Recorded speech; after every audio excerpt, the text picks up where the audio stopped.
All right, it's time to talk with our featured guest, Dr. Matt Vogt. Matt, how's it going? It's going great, Michael. It's good to be back on the show. It's been a long time. I know it was episode 131 where you were on. So it's been Yes. years. You're married now. Your practice is extremely thriving, right? You're a coach for the lifestyle practice. And then at the same time, you're killing it in golf. So you're doing it all, man. You're making it happen. But if you can, for our listeners, right?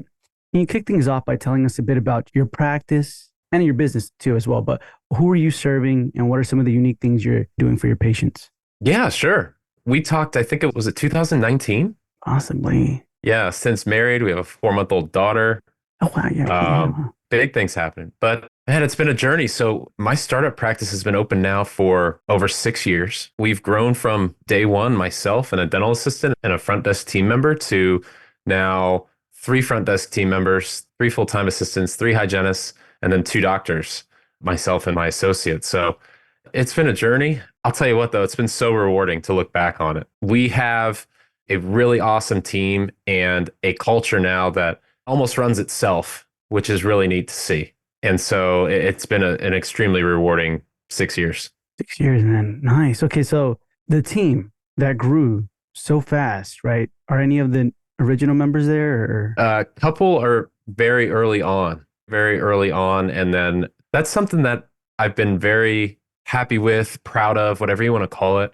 And having now long tenured team members on the team, you really start to value not just as team members working for you, but as people too. And so that's been really cool. The relationships that you start to form with long-term team members and dedicated employees. So a few have been almost from the start. Yeah. We'll dive back into that. And something you mentioned is about the culture, right? It kind of runs itself. Does it make sense to say, like, hey, day one, we're open, we're going to have this type of culture? Or is it something that develops through time and you realize this is our practice? It's a really good question. I think one of the toughest things for me being a young startup dentist was to identify how to lead a team and how to create a culture. And every person is going to be different in how they do that. I firmly believe that. Every dentist.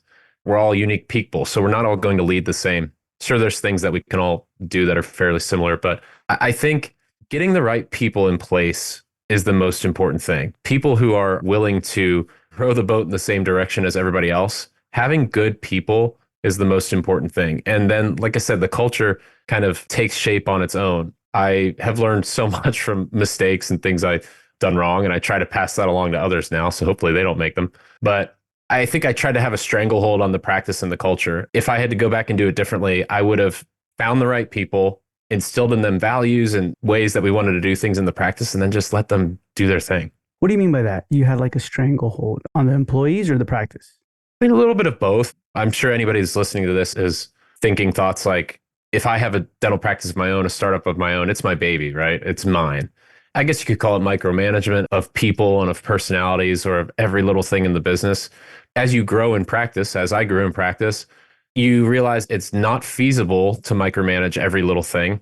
And at some point, you've just got to trust people to do their best, to act in good faith for your practice. So in a way, I felt like I was trying to manage every little part of people's personalities and every little aspect of their day instead of just giving them some guidelines and then letting them be good people and good employees and just do their thing. Now, when you were giving people or your employees the guidelines, how'd you know those were like the set guidelines? And then how did you know if, hey, these guidelines are great, you're just kind of making too many excuses versus the other way where it's like, maybe my guidelines aren't that great? Yeah, that's a really good question. Hiring the right people, it's very difficult. And for anybody, not just small business owners, any industry, a lot of it's a guessing game. People who are awesome in interviews can be terrible employees. And people who might not really come out of their shell in interviews can turn into awesome team members and employees. It's so difficult to hire good people. But I've realized over the past 6 years that once you've got a good person and you can confirm that through their actions and their intentions, they are worth their weight in gold. And it's so important to prioritize them and their careers and their happiness above your own. It's that saying that leaders eat last. Prioritizing the happiness of your team members, something that I've tried to do more and more over the years, and it's been one of the best decisions. I want everyone to feel like our practice is a great place to work. It's not all rainbows and unicorns every day, certainly.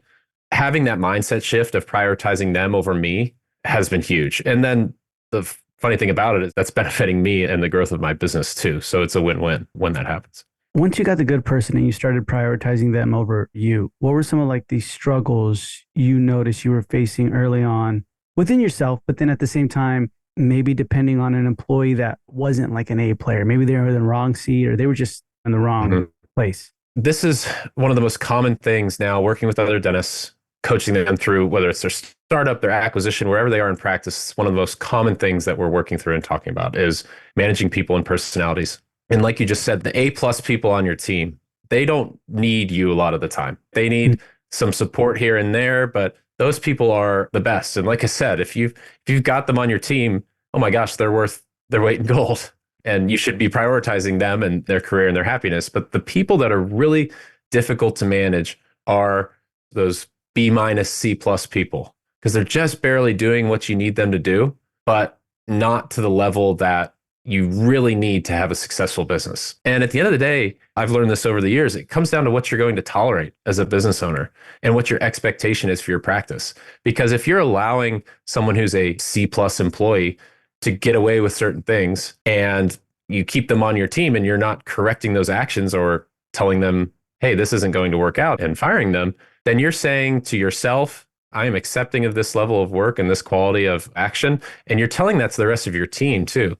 By allowing that to go on, it can infect your other team members as well. And we've all ran into that type of person on our teams. And if you're listening to this and you haven't yet, you will. And it's so important to not let that persist for too long and try to nip it in the bud whenever you see it. So then to you personally, or like in your business, what did you not tolerate? So for example, could a B player ever look at an A player and say, they do it, so I'm going to do that too, but they are able to handle that type of management compared to the B player? We run small businesses, a lot of us, even myself with 10 employees. It's probably more than most dentists. So we run small businesses. So we just need people in our businesses. And that can be tricky, right? I'm sure you've had tons of guests and talks on the podcast about hiring and over the last few years, how difficult it's been.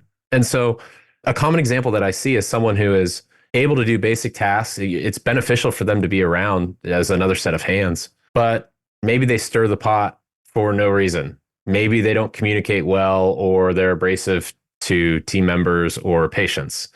When incidents come up, you think, it's not how I want this to go, but they are helping. And what would I do if I fired them today? What would I do without them right now? And would I be able to find somebody else? And it's the middle of the summer and I don't want to train that person right now because I want to hang out and it's nice outside, right? We all think that way. That's a really common scenario that I run into and I've seen other dentists run into. And the truth of the matter is, if there's something like that in your practice that you don't want to do, that you're actively avoiding, it's almost guaranteed to be the thing that you need to do and the thing that you need to address. It's amazing how common that is throughout all dental practices and all of business, I guess. So then, could you give us 3 situations or scenarios where you were in your practice in the middle of the growth from, I guess, 5 years ago to now, where you were like, I'm ready to throw in the towel? Big struggle, huge struggle to me right now. Yeah, that's a great question. So as I think back, I can think of a lot of moments in my practice, but a few moments where there was a ton of stress and maybe burnout or frustration. And one of the best things that ever happened to me was shifting my mindset to take ownership and acceptance of everything that was going on in my business. So at the beginning, something goes wrong and you just want to play the blame game.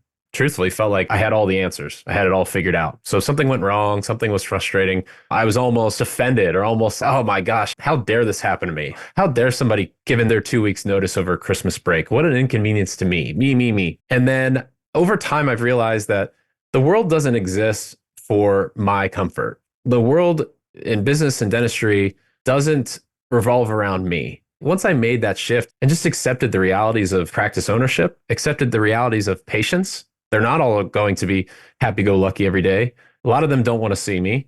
And just realize that I can control what I can control within me. That was a big moment. I went from being someone who was, quite honestly, like someone on a short fuse, maybe easily frustrated about all these little things in practice, to just having perspective about life and business in general, to say, you know what? this is going to be imperfect. It's never going to just be the easiest thing in the world. If it were easy, everybody would do it. Everyone would have an amazing practice and life would be great. So, really taking ownership of that and having the right mindset about business has been a complete revelation.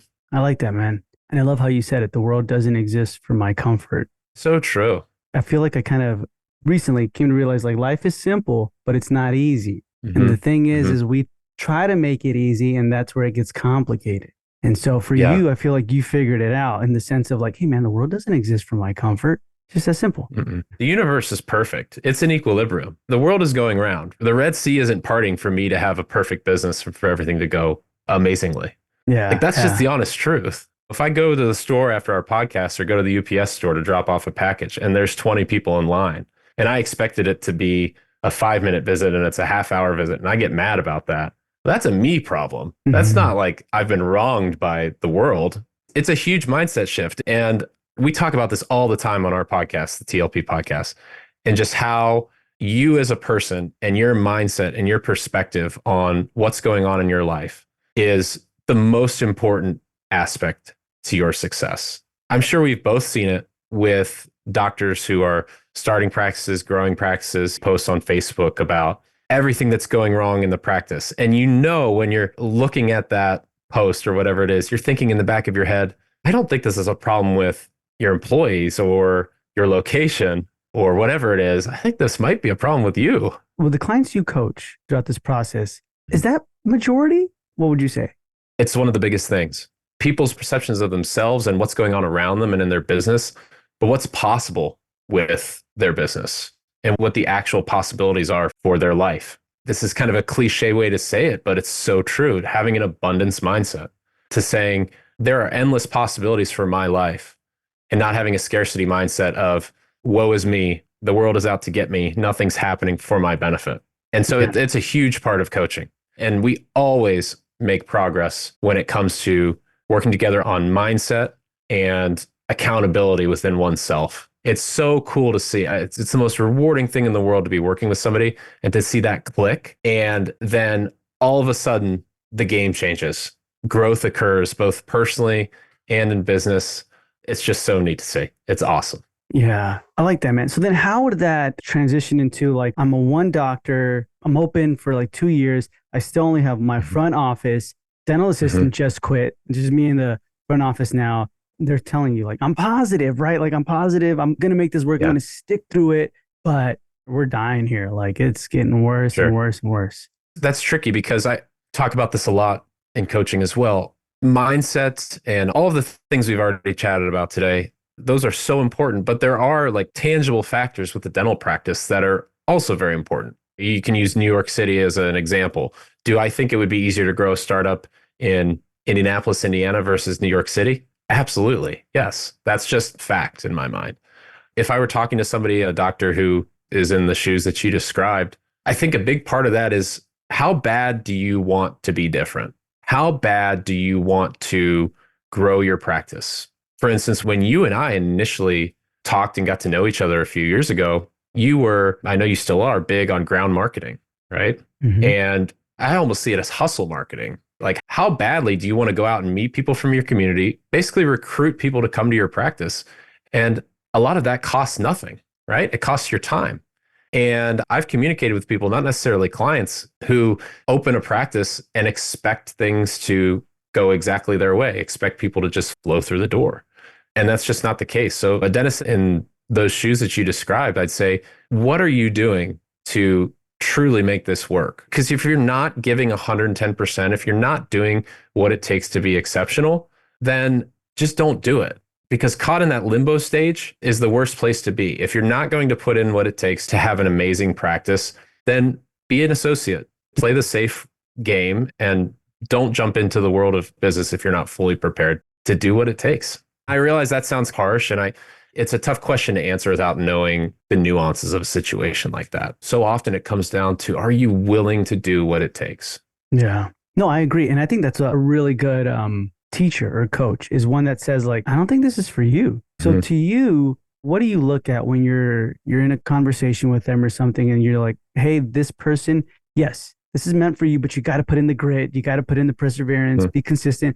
And then where is it where it's be an associate? It's going to be much better for you. Yeah. I had an amazing coach in my practice in Justin Short who founded TLP. And it's been awesome over the last few years to kind of follow in his footsteps and carry on the tradition of TLP and help people just like he helped me. And so I think what's so important in a coaching relationship is 100% honesty. And that's something that we believe in our practice as well. 100% honesty at all times. Because if we feel like we have to mince words with each other, if I feel like I have to let you down gently with my perspective on what's going on, that's not accomplishing what we need to accomplish. I'm not telling you what you need to hear. Or an easy way to say it is just tough love a lot of the time. Hey, I understand where you're coming from, but let's look at it from this perspective. And I think that's going to help you. And that takes time. It's like going to therapy, right? You don't go to one session of therapy to fix your issues in your life and walk out of there cured, right? It takes time and it takes repetition and all of those things. So for some, it's very quick. And for some, it takes a lot of time and effort and energy. But just like we said before, if it were easy, everybody would do it. How often do we look back in our lives on things that we've done, hard work we've put in, even if it's been difficult? And almost always it's been beneficial and shaped us into who we are today. And so that's always the perspective I'm trying to bring to coaching clients is, I know this is hard right now. I know you might not be seeing benefit immediately. Let's think about what this could look like a year down the road, 5 years down the road, 10 years down the road. Okay, nice, man. So then, besides the honesty part, why did you go with Justin Short? Justin and TLP in general, and that was back in 2019, right around probably when I talked to you. I had gone through coaching, consulting, just like my partners now, Derek Williams and Steve Vandegraff, had gone through coaching and consulting that was very much cookie cutter. Okay, you've signed up for my help. Here's how to do it. Here's the binder of secrets. Here's the systems manual, and implement this and your practice will run the way that you want it to and life will be great. And it's just not true. It's just the honest answer. It's not true. The business systems are important and the metrics of your practice are very important. But what attracted me to TLP was the emphasis on growing a practice through your leadership, your mindset, and your intentions each day. And so that's one thing I learned both with Justin and just growing over as a person is that there's so much minutia that oftentimes we think is important in growing our businesses or improving our personal lives. But it's really about focusing on the lowest hanging fruit, big picture items, and doing those things day after day to really see results. You talked about golf, and that's definitely a passion of mine outside of coaching and being a dentist. And it's just like golf. It's just like sports. I can go to the driving range and hit 500 balls every day. And I might go out and play and be worse tomorrow and shoot a worse score than I did yesterday. What am I going to say if that happens? I'm not going to say, I have to blow everything up. Nothing I'm doing is correct. This is too hard. No, you've got to stick to the process. Business is the same way. You've got to stick to the process and keep yourself accountable or have somebody else like a coach who can help you keep accountable and see the forest through the trees. I like that, man. So then what do most practice owners think is important that's really minutia? If you can get like kind of granular, specific. Yeah. There's so many things. In a past life, I was guilty of all of these. The first step in growing a practice in my mind, and something we often do right off the bat, is evaluate where we're spending money. Because a lot of dentists and a lot of practices have overhead that's very, very high. So where are we spending money? Can we cut and save on supplies, labs, those types of things? Very, very basic. While it's important to have good relations with your vendors and not be overpaying for things you shouldn't, once you know that you're in a pretty good area there, it is so not important to the success of a practice. I can't even express how unimportant it is to get the best price on cotton rolls or bond, get a crown for $80 instead of $90. So unimportant. But dentists and certain types of people love to focus on that. They love to focus on reducing overhead. And once again, it comes back to a growth mindset versus a scarcity mindset. It's not about cutting costs. It's not about reducing everything that you're spending. It's about growth. It's about growing your top line, not reducing your bottom line when it comes to growing a successful practice. But it is so common to see a focus on reducing expense. And it's just so not important to really grow a successful practice at the end of the day. Focus on the top line instead of trying to save so much on the bottom line. Anything else when it comes to the minutia things like, for example, marketing? Is there anything in marketing that you think That's a good question. I would love to hear your perspective on this because I always love hearing and thinking about marketing. Let me flip it to you. What do you think? On the things that are minutia, I mean, it just Yeah. depends on an analysis that you do and where your demographics is at, right? I mean, like I'm really biased. I Hmm. think everybody should always just all the time be ground marketing, right? Maybe not to like the level of like when you did a startup, but maybe like you can tone it Uh-huh. down, you know what I mean? Kind of a thing a couple times a year, month, or whatever. So yeah, I think that's Hmm. what it would be for me. And then the 2080 rule, right? You kind of start looking and you're like, okay, this is where we're getting it mostly from reviews and Google ads, right? Let's focus on that Hmm. now, right? Let's turn it up a little bit in that section instead Hmm. of Facebook Hmm. ads and all that other stuff. But that's what I'm Yeah. thinking. What about you? I like that. I agree with you. I think about my experience in marketing for my practice, and you're exactly right. At the beginning, I had all the time, energy. My off days, I would go to the local donut shop. I would put my logo on the donuts and I would take those to different businesses, not like dental related businesses, just a barber. It's a hair Mhm. salon with employees who talk to people and know people and just go chit chat. And I would do that regularly for a long time. I would go on Facebook Live. I basically built my practice on Facebook Live initially. And I still recommend that. I think it's huge. Some level of ground marketing is so important in growing your practice. But 80/20 rule over time, I've done a lot less of that. I've done a lot less Facebook Live, done a lot less social media, still try to do some here and there for the practice. I go and get donuts on my off day anymore and deliver them. But that's because, like you said, there are other things that provide us what we need as far as new patients go and marketing. Google reviews, having a great reputation in the community, internal referrals. That snowball has started to roll down the hill on its own. As you grow, it just starts to happen because you've got more people and more eyeballs on your practice. So, yeah, I agree with you. I see the same thing when it comes to marketing. Awesome, man. And so then what's some of the biggest ROIs that have given you the most with lowest hanging fruit on your practice? A couple things that come to mind for me are adding good people, like we mentioned earlier in the podcast, and not being afraid to do so because they cost money. You have to invest in your practice to grow it. And so being quick to expand your team if it's necessary. If you're booked out weeks and weeks for a hygienist and you've got room to have another hygienist in your office, not being afraid to pull that trigger. In my case, having 8 operatories available, one of the best decisions I ever made was building out the practice and having that space. Sure, it costs a bit more upfront. And I'm not advocating for everybody to go build as many operatories as they can. It's going to be very specific to your situation. But doing that and having the space for multiple doctors at a time if we need to, or additional providers and hygienists has been a huge item. Another thing that comes to mind, and I recently did a podcast this week on our podcast, is learning to make quick decisions in the practice, saying yes or no as quickly as I can, or to delegate as quickly as I can without this constant deliberation. It's that analysis paralysis that we can all kind of get into with decisions. But in any industry, in any type of business, not just dentistry, really successful business owners are making decisions and living with those decisions and tweaking their businesses and dealing with the after effects after they've made those decisions. They're not deliberating for weeks about where to get their supplies or where to get their cotton rolls.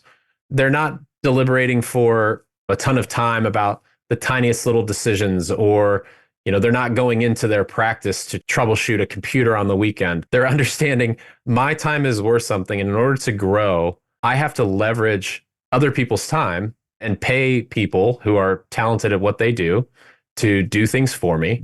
And I have to do that quickly. If I deliberate constantly on every little decision in my practice, that's just how you completely stunt your growth.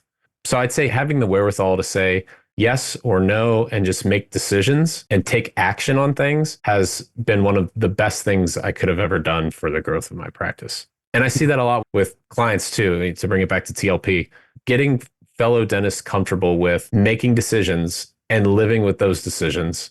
It's very liberating for a lot of people because that's not how we often think. That's nice, man. I like that. Being quick with it. I guess Mhm. when it comes to learning to make quick decisions, how do we know it's quick and not reckless? Great question. Having that filter to quickly know if this is a decision that needs to be deliberated on, or can I make that snap decision? Having that filter and that understanding is also a skill that you need to develop too. A perfect example, and I use this all the time, is the location of my startup practice. That is not a quick yes or no answer.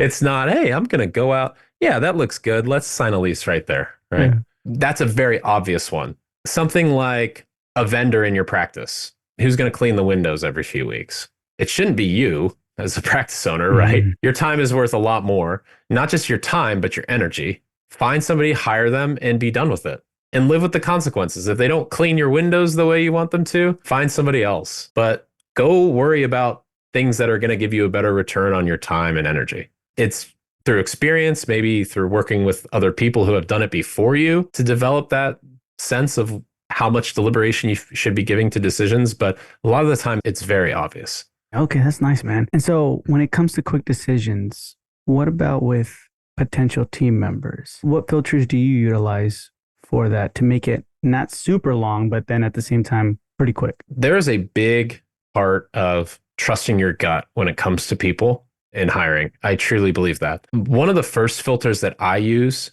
is that first phone call. A lot of the time, I like to try to get potential candidates on the phone for a few minutes before scheduling an interview to just see how they communicate. And in today's day and age, it's a hassle to get anybody on the phone.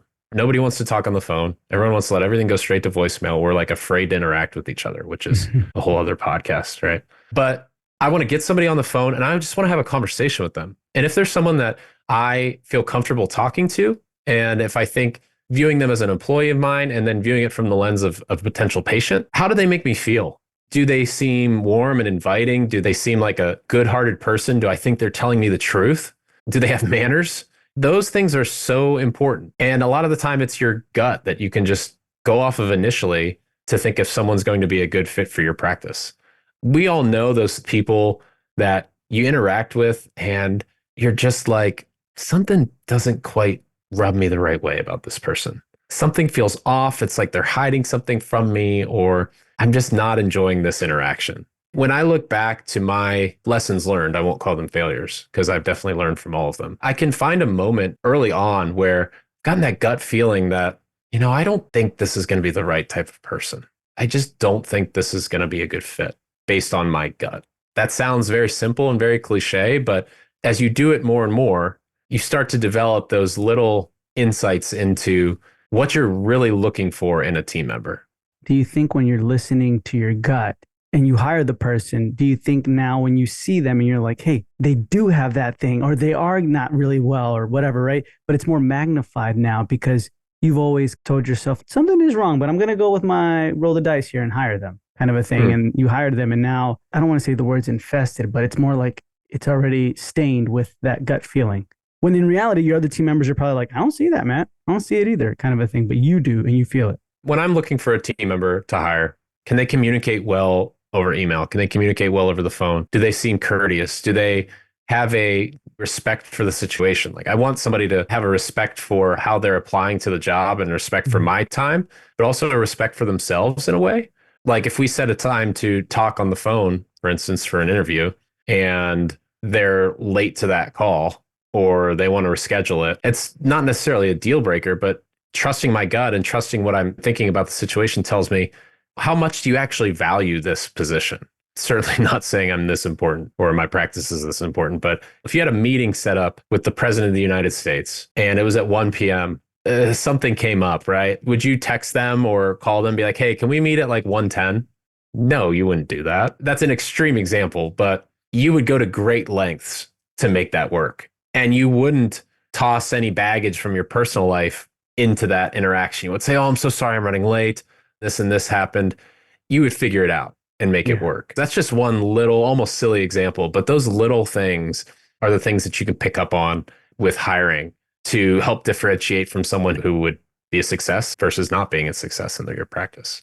Oh, man, I love that example. Awesome. And then one of the last questions I wanted to ask you is something you mentioned about burnout that you would experience. So today, what advice can you give us when we're experiencing burnout? Burnout in dentistry is very real. And I think a lot of it comes from the expectations that we put ourselves under as dentists. It starts from dental school, almost like this expectation to give our lives up to our patients. And we internalize being a dentist as part of our identity and part of our personality.